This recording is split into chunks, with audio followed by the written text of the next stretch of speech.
देखिए, आवेशित कण पर लगने वाला बल, आवेशित कण पर लगने वाले बल के लिए अपन लोरेंज बल क्या होता है उसको देखेंगे।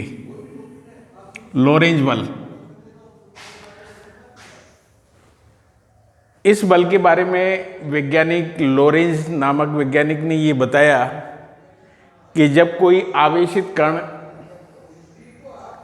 विद्युत क्षेत्र में गति करता है तो उस पर विद्युतीय बल, ये विद्युतीय बल Fe बराबर Q इंटू ई कार्य करता है।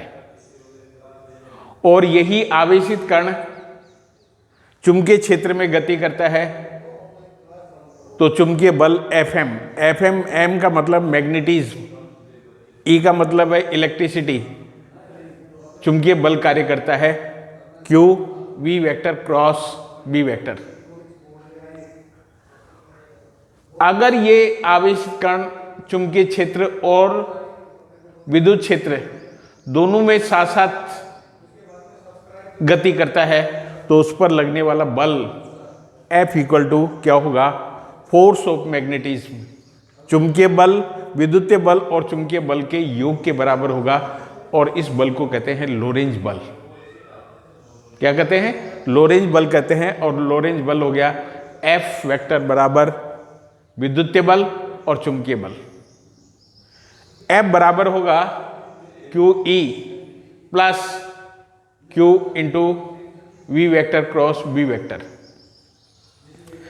इसका मतलब, कहने का मतलब है, जब कोई आवेशित कण चुंबकीय क्षेत्र और विद्युत क्षेत्र दोनों में साथ साथ गति करता है तो उस पर चुंबकीय तथा विद्युतीय बल दोनों कार्य करते हैं और इस बल को क्या कहते हैं? लोरेंज बल कहते हैं। और लोरेंज बल का मान क्या है? F वेक्टर बराबर q E plus q v vector cross B vector. यदि आवेशित कण पर लगने वाला चुंबकीय बल और विद्युतीय बल दोनों बराबर हैं, क्या मतलब है कि आवेशित कण पर लगने वाला चुंबकीय बल, चुंबकीय बल कौन सा है? चुंबकीय बल है Fm, चुंबकीय बल Fm तथा विद्युतीय बल Fe, दोनों बराबर हैं तो Fm बराबर क्या होगा? Fm इक्वल टू, और इसको ऐसे लिखते हैं Q vector, Q vector V vector cross B vector equal to क्या होगा? बराबर होगा Q into E vector.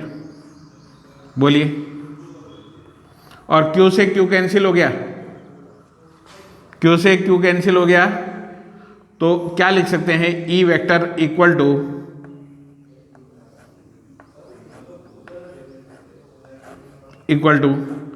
V vector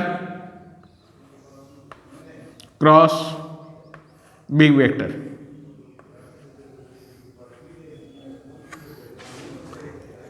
यदि आवेशित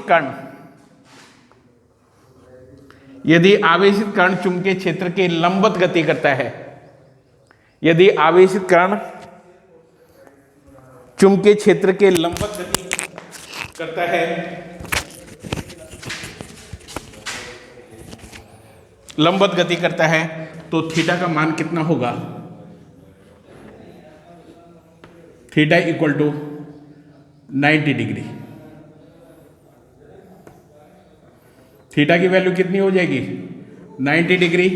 और इसमें यह भी दिया हुआ है कि अपन ये भी जानते हैं कि साइन थीटा इक्वल टू क्या हो जाएगा? साइन थीटा की वैल्यू क्या होगी? थीटा की वैल्यू होगी 1। तो क्या होगा? E equal to B B sine theta.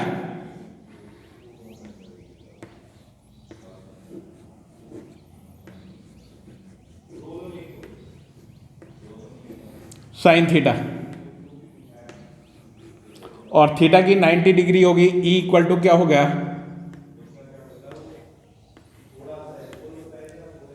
v into B, और इससे आवेशित कण का वेग निकाला जाता है v equal to E into B. ये हो गया, बहुत इंपॉर्टेंट फॉर्मूला है, इससे न्यूमेरिकल पूछा जाता है। और न्यूमेरिकल कैसे पूछा जाता है कि जब कोई आवेशित ये 10⁴ वोल्ट प्रति मीटर के विद्युत क्षेत्र में एक आवेशित कण 1.5 टेस्ला के चुंबकीय क्षेत्र के लंबवत गति करता है, तो आवेशित कण का वेग क्या होगा। दोबारा सुनिए, देखिए लोरेंज बल किसे कहते हैं, जब कोई आवेशित कण चुंबकीय क्षेत्र और विद्युत क्षेत्र दोनों में साथ साथ गति करता है तो आवेशित कण पर लगने वाले बल निम्न होंगे। विद्युत क्षेत्र के कारण लगने वाला बल F equal to q into v, और चुंबकीय क्षेत्र के कारण लगने वाला बल FM equal to q v vector cross B vector. ये वेक्टर इसलिए लगा रहे हैं क्योंकि बल एक सदिश राशि होती है, अतः आवेशित कण पर लगने वाला कुल बल F बराबर विद्युतीय बल और चुंबकीय बल, F बराबर क्या होगा, F बराबर क्या होगा, q E plus q v vector cross B vector. इस बल को क्या कहते हैं, लोरेंज बल कहते हैं। क्या बल कहते हैं, लोरेंज बल कहते हैं। दूसरी बात यह है कि यदि कोई आवेशित कण चुंबकीय क्षेत्र और विद्युत क्षेत्र के लंबवत गति करता है और लगने वाले चुंबकीय बल और विद्युतीय बल बराबर होते हैं तो क्या होगा, FM इक्वल टू FE, ये लिख देंगे, और E vector V vector cross B vector, और theta equal to 90 degree sine theta equal to 1, E बराबर V साइन थीटा की वैल्यू 1 रख दी क्योंकि साइन 90 का मान 1 होता है। E बराबर V और V बराबर E इंटू बी, ये इससे संबंधित न्यूमेरिकल पूछा जाता है। अब देखिए आवेशित कण की विभिन्न स्थितियों पर लगने वाला बल। देखिए विभिन्न स्थितियों पर लगने वाला बल क्या है कि जैसे अपन कहते हैं कि आवेशित कण चुंबकीय क्षेत्र की दिशा में गति करे, यदि आवेशित कण चुंबकीय क्षेत्र की दिशा में गति करे तो उस पर लगने वाला बल क्या होगा। यदि आवेशित कण चुंबकीय क्षेत्र के लंबवत गति करता है तो उस पर लगने वाला बल क्या होगा और आवेशित कण का पथ क्या होगा। और तीसरी स्थिति है कि आवेशित कण चुंबकीय क्षेत्र में थीटा कोण से गति करे। थीटा का मतलब 0 से 90 डिग्री के बीच में गति करता है तो उसका पथ क्या होगा, ये अपने को स्टडी करना है। देखिए इसमें 1 नंबर का प्रश्न पूछा जाता है बोर्ड में, या न्यूमेरिकल पूछा जा सकता है 1 नंबर का। तो देखिए सबसे पहली स्थिति है जब आवेशित कण चुंबकीय क्षेत्र की दिशा में गति करे। जब आवेशित कण चुंबकीय क्षेत्र की दिशा में गति करे तो आवेशित कण पर लगने वाला बल क्या होगा। देखिए चुंबकीय क्षेत्र के कारण आवेशित कण पर लगने वाला बल क्या होगा, FM बराबर क्या होगा, FM बराबर q B vector cross B vector हो गया। माना क्यू आवेश से आवेशित कण वी वेग से चुंबकीय क्षेत्र में गति कर रहा है तो उस पर लगने वाला चुंबकीय बल FM equal to q v vector cross B vector. और FM बराबर क्या होगा, FM बराबर क्या होगा,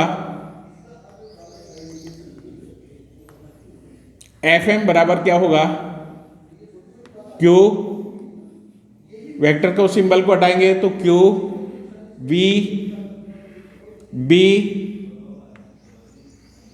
और आगे क्या आएगा, क्रॉस का सिंबल हटा दिया तो साइन थीटा आएगा। बोलिए साइन थीटा। और डॉट प्रोडक्ट होता है, यहां पर डॉट का सिंबल लगा देते तो यहां वी डॉट बी होता तो क्या होता, B B B B cos theta. अब देखिए ध्यान दीजिए कि आवेशित कण चुंबकीय क्षेत्र के समानांतर, समानांतर का मतलब है कि आवेश वेग जो है वी वेक्टर और बी दोनों समानांतर हो गए। आवेशित कण चुंबकीय क्षेत्र के समानांतर गति कर रहा है और समानांतर गति कर रहा है तो बताइए कि थीटा का मान क्या होगा। समानांतर गति कर रहे हैं तो थीटा का मान होगा, बताइए, theta equal to 0, theta equal to 0। और यदि प्रति समानांतर गति कर रहे हैं तो थीटा का ये तो कौन सी वैल्यू होगी, समानांतर।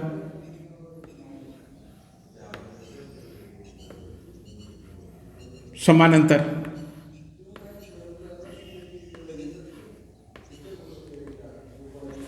और ये क्या हो गया, दूसरी स्थिति होगी प्रति समानांतर।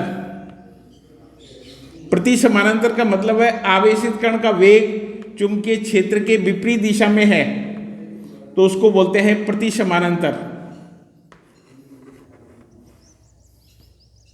प्रति समानांतर बोलेंगे।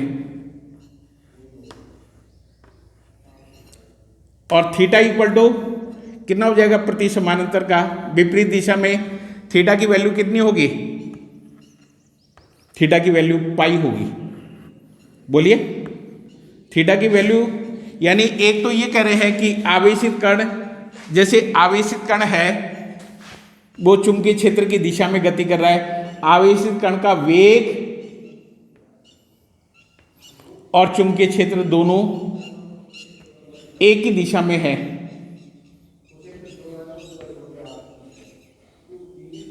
और दूसरी स्थिति है आवेशित कण का वेग और चुंबकीय क्षेत्र प्रति समानांतर का मतलब है कि प्रति समानांतर का मतलब कि विपरीत दिशा में, ये आवेशित कण हो गया। तो थीटा का मान, तो आप बताइए साइन थीटा,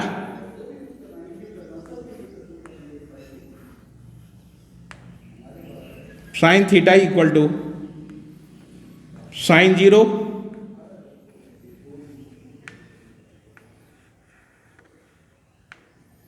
और साइन 0 की वैल्यू, साइन 0 की वैल्यू क्या होगी, 0। और साइन पाई की वैल्यू,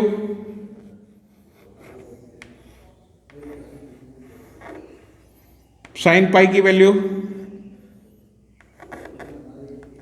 कितना होगा, ये भी 0 होगा।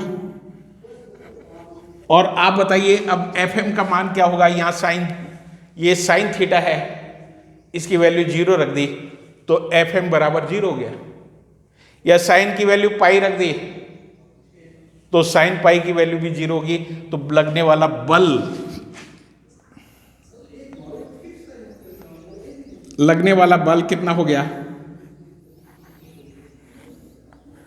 लगने वाला बल 0 हो गया। तो आवेशित कण पर कोई बल कार्य नहीं करता है, आवेशित कण पर कोई बल कार्य नहीं करता है। जब कोई बल कार्य नहीं करेगा तो आवेशित कण का पथ क्या होगा, पथ क्या होगा, बोलिए, पथ होगा, देखिए पथ,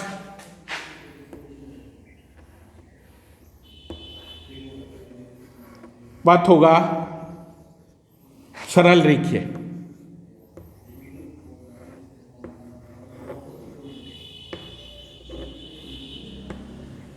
सरल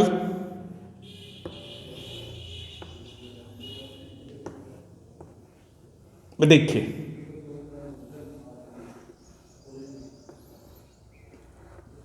यानी सरल रेखीय पथ होगा। जिस दिशा में वो गति कर रहा है उसी दिशा में गति करेगा। तो आवेशित कण का पथ क्या होगा? सरल रेखीय। दूसरी स्थिति यह है, नंबर 2, वेग, आवेशित कण का वेग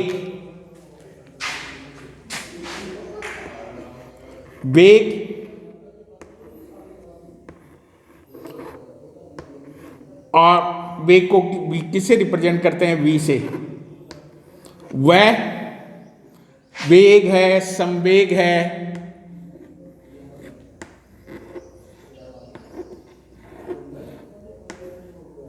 संवेग p, और गतिज ऊर्जा, काइनेटिक एनर्जी, ये अपरिवर्तित रहेंगे। क्या रहेंगे? अपरिवर्तित रहेंगे। तो देखिए, ध्यान दीजिए, नंबर 1, जब आवेशित कण चुंबकीय क्षेत्र के समानांतर या प्रति समानांतर गति करता है तो आवेशित कण पर लगने वाला बल क्या होगा? 0। आवेशित कण पर कोई बल कार्य नहीं करेगा। नंबर 2, आवेशित कण का पथ सरल रेखीय होगा। नंबर 3, आवेशित कण का वेग, संवेग, गतिज ऊर्जा, चाल, ये सब अपरिवर्तित रहेंगी। ठीक है। अब देखिए दूसरी स्थिति क्या है? दूसरी स्थिति है कि जब आवेशित कण, देखिए ध्यान दीजिए कि देखिए अपने को ये है कि जब आवेशित कण चुंबकीय क्षेत्र के लंबवत गति करता है, कैसी गति करता है? लंबवत गति करता है, तो उस पर लगने वाला बल क्या होगा? उसका पथ क्या होगा? पथ की त्रिज्या क्या होगी? आवर्तकाल क्या होगा? और कोणीय आवर्ती क्या होगी? और आवर्ती क्या होगी? तो देखिए ध्यान दीजिए, जब आवेशित कण चुंबकीय क्षेत्र के लंबवत गति करता है तो आवेशित कण पर लगने वाला बल Fm = q v vector cross b vector, Fm = q v b sin theta. जब लंबवत गति करेगा v vector cross b vector बराबर क्या होगा? लंबवत हो गया, आवेशित कण का वेग v और चुंबकीय क्षेत्र एक दूसरे के लंबवत है, तो थीटा का मान क्या होगा? बताइए। Theta = 90 degree. थीटा का मान क्या होगा? 90 डिग्री। और साइन 90 का मान कितना होता है? 1। साइन 90 का मान कितना होता है? 1। तो आवेशित कण पर लगने वाला बल जो होगा Fm = q v b होगा। ये बल हो गया। और इस बल को क्या कहते हैं? ये बल कैसा होगा?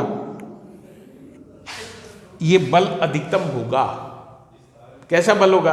अधिकतम होगा। तो आवेशित कण का पथ क्या होगा? ये भी देखिए, पथ कैसा होगा? देखिए ध्यान दीजिए, ये है लंबवत चुंबकीय क्षेत्र है, ब्लैक बोर्ड के तल के लंबवत चुंबकीय क्षेत्र को दिखा रहे हैं। ब्लैक बोर्ड के तल के लंबवत चुंबकीय क्षेत्र है, क्रॉस के सिंबल से व्यक्त कर रहे हैं। तो आवेशित कण है, उसका पथ ये इस प्रकार से होगा। कैसा पथ है? देखिए आवेशित कण का पथ क्या होगा?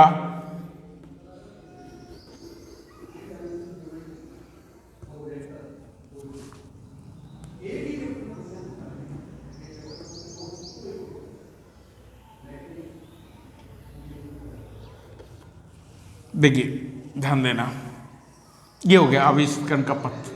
ये पथ क्या हो गया? वर्ताकार पथ हो गया। और वर्ताकार पथ की क्या है? त्रिज्या होगी। यहां पर बल जो है इस प्रकार से बल लग गया, केंद्र की ओर बल लगेगा Fm, और आवेशित कण का वेग, ये वेग हो गया। और यहां क्यों आवेशित कण है? तो बताइए बल क्या हो गया? ये चुंबकीय क्षेत्र की दिशा है ब्लैक बोर्ड के तल के लंबवत, v की दिशा और b की दिशा कैसी है? लंबवत है। तो आवेशित कण का पथ कैसा हो गया? वर्ताकार पथ हो गया। और यहां पर भी देखेंगे, ये देखिए ये चुंबकीय बल लग गया और आवेशित कण का वेग ये हो गया। इधर देखेंगे ये वेग हो गया। बोलिए,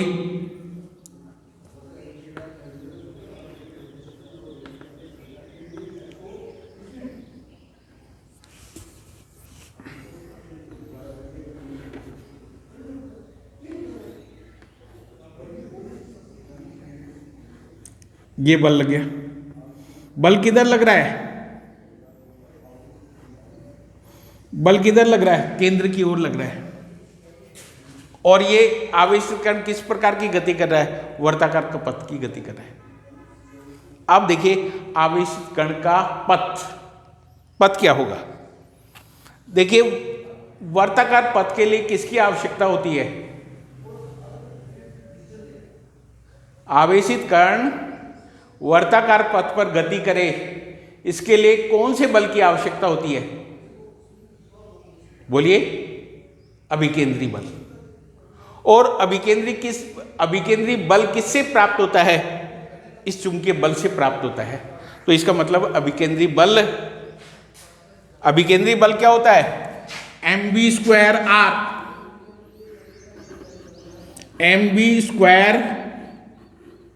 अपॉन R बराबर क्या होगा? R क्या है? पथ की त्रिज्या। m क्या है? आवेशित कण का द्रव्यमान। और v वेग है, ये हो गया qvb। और बोलिए v से v कैंसिल हो जाएगा, mv बराबर क्या होगा? qb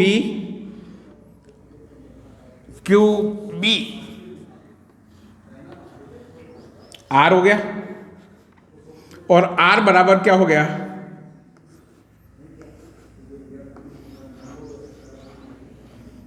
mv upon qb। और इसका मतलब क्या है? देखिए ध्यान देना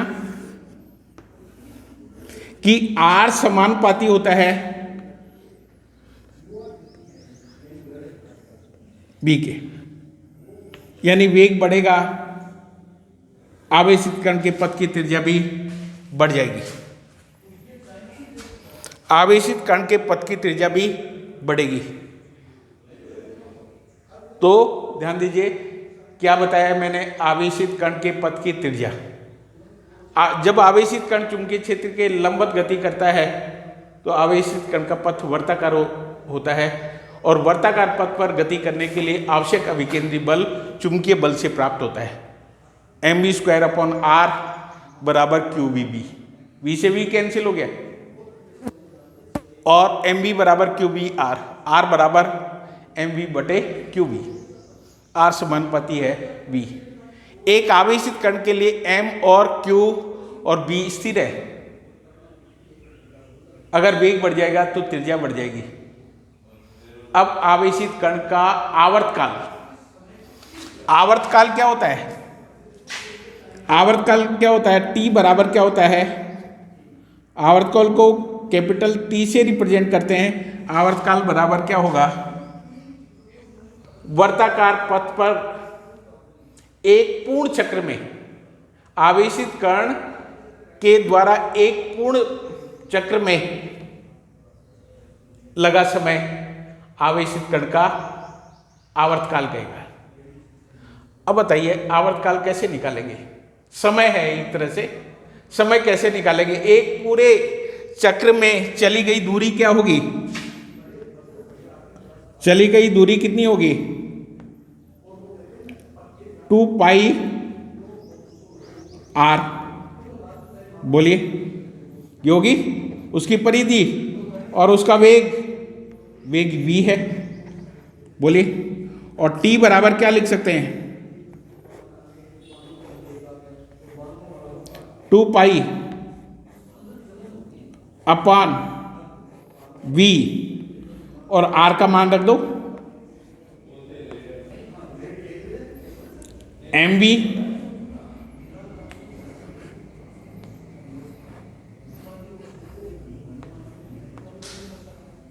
qv, और v से v कैंसिल हो गया, तो बताइए t बराबर हो गया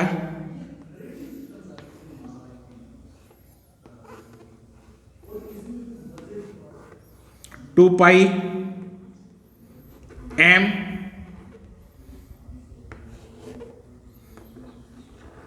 qv, ये हो गया,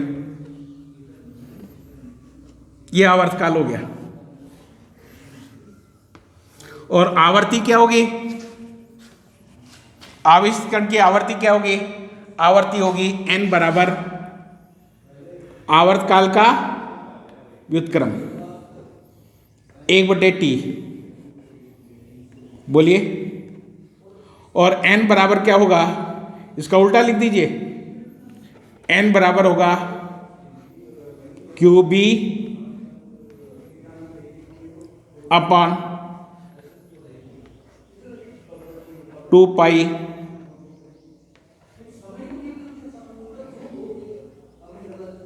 m,